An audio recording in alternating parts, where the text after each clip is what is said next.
സ്മൃതി ചോദിച്ചത് ഈ സർവേ നിങ്ങൾക്കും തള്ളിക്കളയാൻ പറ്റില്ലല്ലോ എന്ന് വെച്ചു. ഞങ്ങൾ പൂർണ്ണമായും തള്ളിക്കളയാണ്. ഈ സർവേ എന്നല്ല, ഞങ്ങൾ ഒരു സർവേയും ആധാരമാക്കുന്നില്ല. ഇത്തരം സർവേകളുടെ അടിസ്ഥാനത്തിലല്ല ഞങ്ങൾ ഈ രാജ്യത്ത് രാഷ്ട്രീയ പ്രവർത്തനം നടത്തുന്നത്. ഞങ്ങൾ ഇത്തരം സർവേകൾ അഭിരമിക്കുന്ന ആളുകളുമല്ല. ജനങ്ങൾക്കിടയിൽ ഞങ്ങൾ നടത്തിയിട്ടുള്ള പ്രവർത്തനത്തെ സംബന്ധിച്ച് ഞങ്ങൾക്ക് നല്ല ബോധ്യമുണ്ട്. ഇനി ഈ സർവേയുടെ ആധികാരികത എങ്ങനെയാണ് ഇവിടെ എല്ലാവരും അംഗീകരിക്കുന്നുണ്ടോ എന്ന് എനിക്കറിയില്ല. അങ്ങനെയാണെങ്കിൽ ഈ സർവേയുടെ ആധികാരികതയെ കോൺഗ്രസിന്റെ പ്രതിനിധിയും CPM-ന്റെ പ്രതിനിധിയും ഇപ്പോ വാദോരാതെ പുകഴ്ത്തുന്നത് കേട്ടു. അങ്ങനെയാണെങ്കിൽ എനിക്ക് മനസ്സിലാകാത്തത്, തോൽക്കാൻ പോകുന്ന ഒരു പരീക്ഷാ ഫലത്തിന്റെ പേരിൽ ഇവരിപ്പോ തന്നെ ലഡു നിങ്ങൾ തോൽക്കുന്നാണ് ഈ സർവേ പറയുന്നത്. 12% ഗ്യാപ്പ് നരേന്ദ്രമോദിയുടെ ജനപ്രീതിയും കോൺഗ്രസിന്റെ ജനപ്രീതിയും അല്ലെങ്കിൽ രാഹുൽ ഗാന്ധിയുടെ ജനപ്രീതിയും തമ്മിലുണ്ടെങ്കിൽ, അതിനേക്കാൾ ഏറെ ഉണ്ടെങ്കിൽ അതിന്റെ അർത്ഥം എന്താണ്? സ്മൃതി ഏറെക്കാലമായി പത്രപ്രവർത്തനം ചെയ്യുന്ന മാധ്യമപ്രവർത്തനം ചെയ്യുന്ന ഒരാളല്ലേ.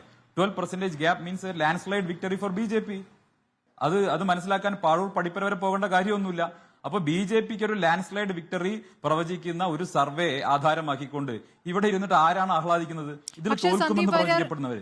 വളരെ വിചിത്രമായിട്ടുള്ള 12% ഇന്ത്യ സഖ്യത്തെക്കാൾ മുന്നിലാണ് എന്ന് പറയുമ്പോഴും നിങ്ങൾക്ക് 2019 പ്രകടനം കാഴ്ചവെക്കാൻ പറ്റില്ല. നിങ്ങൾക്ക് പ്രതികൂലമാകുന്ന ഒരുപാട് ഘടകങ്ങളുണ്ട്. ആ കാര്യങ്ങൾ അംഗീകരിക്കുന്നു, പോസിറ്റീവായ കാര്യങ്ങൾ അംഗീകരിക്കുന്നു, നെഗറ്റീവായ കാര്യങ്ങൾക്ക് മറുപടി പറയില്ല എന്ന മട്ടിൽ ചെയ്യരുത്. ഈ പറഞ്ഞതുപോലെ നിങ്ങൾക്ക് ഈ ആത്മവിശ്വാസം ഉള്ളപ്പോൾ എന്തിനാണ് ഈ മട്ടൻ കറിയും മീനും എടുത്ത് പ്രസംഗിക്കാൻ നിൽക്കുന്നത് എന്നുള്ള ചോദ്യത്തിന് മറുപടി പറയൂ. അല്ല സ്മൃതി, ഞാൻ ഇതിൽ രണ്ടും അംഗീകരിക്കുന്നില്ല. ഈ സർവേയെ പോലും ഞാൻ അംഗീകരിക്കുന്നില്ല.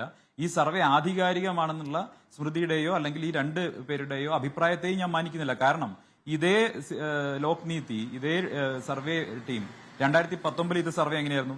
2019 ഇതേ സർവേ നടത്തിയല്ലോ. അന്ന് എന്താ പറഞ്ഞത്? BJPക്ക് എത്ര കിട്ടുമെന്നാ പറഞ്ഞത്? 2014 സീറ്റ് കുറയും. ഞങ്ങൾക്ക് അവർ പ്രവചിച്ച സീറ്റ് എത്രയാണെന്ന് അറിയോ? 222 മുതൽ 240 വരെ സീറ്റ്. ഇതേ ലോക്നീതി. ഇതാണോ ആധികാരികമായിട്ടുള്ള സർവേ? ഞങ്ങൾ പരാജയപ്പെടാൻ പോവുകയാണ്. പിന്നെ UPA-യുടെ പുതിയ സഖ്യങ്ങൾ കാരണം ഞങ്ങൾക്ക് പല സംസ്ഥാനങ്ങളിൽ സീറ്റ് കുറയും. ഇപ്പോൾ കോൺഗ്രസിന്റെ പ്രതിനിധി പറഞ്ഞ ഇതേ ആർഗ്യുമെന്റുകളൊക്കെ ഈ സർവേയിൽ 2019 പറഞ്ഞതാണ്. അന്ന് ഞങ്ങൾ പറഞ്ഞു അബ്കി ബാർ 300 പാർ. ഇവര് പറഞ്ഞു കിട്ടില്ല, ഞങ്ങൾക്ക് ഭൂരിപക്ഷം കിട്ടാൻ പോകുന്നില്ല. ഇത്തവണ രാഹുൽ ഗാന്ധി പ്രധാനമന്ത്രിയാകുമെന്ന് കേരളത്തിലെ ചില മാധ്യമങ്ങൾ കവടി നിരത്തി സർവേ നടത്തി പറഞ്ഞു.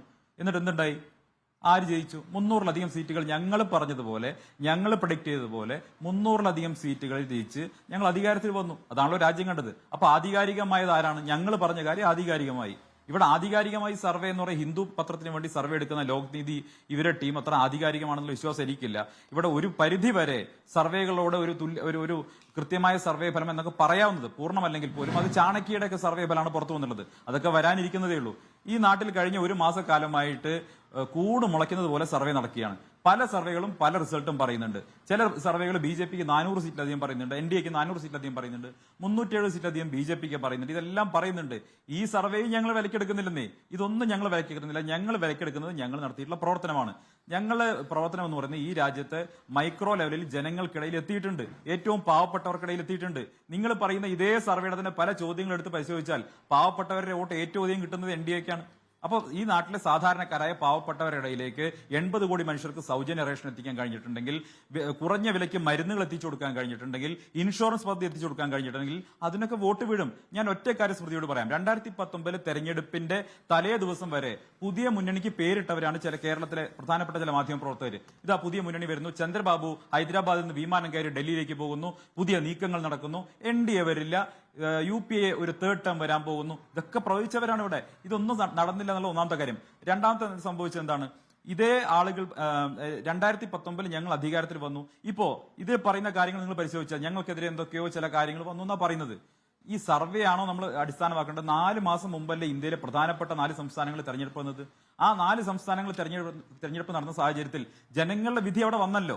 ജനങ്ങളുടെ വിധി ജനങ്ങളുടെ ജീവിത പ്രശ്നങ്ങൾക്ക് പരിഹാരം കണ്ടു എന്ന് വരുമ്പോൾ അങ്ങനെയുള്ള ആത്മവിശ്വാസം ഉണ്ടെങ്കിൽ എന്തിനാണ് ഇത്തരം വിഷയങ്ങൾ എടുക്കുന്നത് എന്നുള്ളതായിരുന്നു ഞാൻ ആവർത്തിച്ച് ചോദിക്കുന്നത്.